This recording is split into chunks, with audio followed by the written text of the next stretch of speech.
Hello and welcome to the Grand Line Review, your source for everything One Piece. Today we have a review of episode 871, Finally It's Over, the climax of the intense fight against Katakuri. And just before I jump into this, I want to say that I don't know if I'm gonna make anime reviews a regular thing. I did one for the very first time last week because I thought the episode really deserved some recognition, and here I am again this week just sort of because. If this is something you enjoy and would like to see more of in the future, then please do let me know and we'll see where it takes us. But I guess the main thing to be aware of is if I review an episode, I'd be looking at it from more of the perspective of how it was adapted. I'm not so much going to be commenting on stuff like, oh my god, Katakuri has been defeated, because that is very old news, having happened a year ago in the manga, and I've got chapter reviews that already go into all of that kind of stuff. But yeah, just something to think about. But as for an overall impression of episode 871, I have to say, yeah, not bad. There were some parts of it I really liked, and some parts that annoyed me a fair bit, so expect a mixed review coming up here. As with most episodes, it covered roughly one manga chapter, in fact I think exactly one chapter in this case, so as a result it did feel quite slow at certain points, but apart from a couple of sections it was mainly fine. One of those sections I'm referring to though is the Sanji pudding flashback, which surprisingly is not complete filler, because there was a literal flashback in the manga. However, it was significantly shorter, lasting only 2 panels and did not include any of the wedding or cake baking stuff, both of which took a huge chunk of time. I suppose you could argue that adding those 2 scenes gives a more rounded summary of whatever relationship Sanji and Pudding have, and while I think it's a bit weird from a character's perspective to be flashing back to things that happened literally a few hours ago, to the audience these things happened months and months ago, so that reminder may be necessary, I guess. But stuff like that appeared all over the episode, just small amounts of padding, like when Brook offered to quote-unquote negotiate with Smoothie, or I'm sorry, negotiate with the big woman. The joke after that was very predictable, but I did enjoy him saying that the negotiations had failed after being hit by Nami. That was quite nice. And that's kind of a common theme in regards to this episode. Everything was padded and took much longer than it should, as per usual, but most of those padded sections had enjoyable moments. Another example would be closer to the beginning, during the whole segment with the Charlotte siblings waiting in ambush for Luffy. I don't generally subscribe to the argument that anime filler exists to flesh out the world and its characters more so than the manga, but it certainly is applicable here, particularly in the case of the Charlotte decouplets. After having done a couple of videos focusing on all of the Charlotte kids, I did very much appreciate seeing all of the decouplets have a bit of individual time, because in the manga they're very much just a giant clump of people who are also there. And of course I very much enjoyed the joke of nobody knowing which decouplet was who, in the case of the boys. It was good fun, and I really didn't feel a lot of moments during this episode where I desperately wanted things to move along. That may be because I know what happens next and I'm pretty chilled about the journey we take to get there, but thinking about this from the perspective of an anime-only watcher, I feel like I might have been a bit annoyed and very keen to get back to the outcome of Luffy vs Katakuri. I don't think it helped that the beginning of the episode really teased an immediate outcome with the recap focusing on the final clash, as well as the opening of the episode with the two of them still hitting each other with the dramatic tension-filled music and everything. As a result, it's a real cock-tease moment when we just cut to Brûlé and realize, well, this probably won't be resolved in this half of the episode. And as for when it did come up, there was some pretty disappointing animation to deal with. What specifically sticks out to me is the janky way that Luffy and Katakuri's arms began retracting from their strikes. It was just really jagged, not at all fluid, and a far cry from the quality of the previous episode. Or when there was a similar situation in the shot where Luffy returned to his base form from Snake Man, it was legit just a crossfade of 3 still images against a moving background. It felt really cheap even for Toei. But moving to something I quite liked, the moment we've all been waiting for, well, apart from Snake Man, the fall of Katakuri. And for this, I give a ton of credit to the music and the sound design. From the moment Katakuri asked whether or not Luffy was going to return to take down Big Mom one day, it felt epic. That music track is just so damn good, and when Luffy shouted that he was going to be the Pirate King, it felt heavy and really effectively conveyed just how massive the meaning of those words are in a way that I haven't seen in the series for quite some time. Oh, and the episode also had a nice touch where they cut to a ton of the mirrors while Luffy was shouting. It gave the illusion that Luffy's words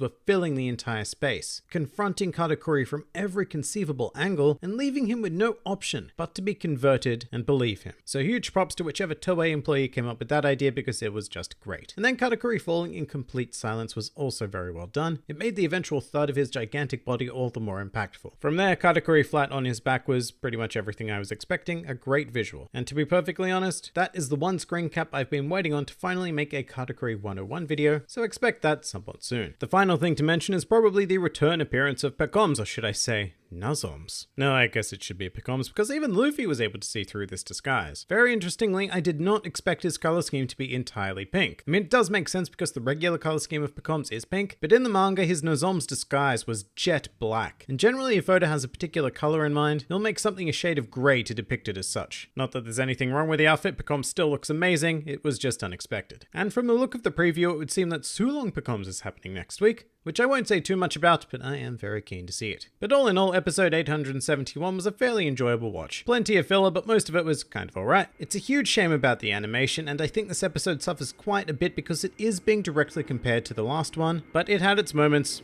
so well done. If you enjoyed this video and the content this channel produces in general, then please do consider donating to the Grand Line Review Patreon because the support of all of you amazing people is what continues to make this channel possible. Also do check out my Teespring store if you're interested in shirts, hoodies or other miscellaneous items, with the proceeds going directly to support the channel as well. And if you'd like to join the fun at any time, then please do head over to my Discord server where a wide array of shenaniganry takes place on a daily basis. And finally, please do comment with your thoughts on episode 871. This has been the Grand Line Review, and I'll see you next time.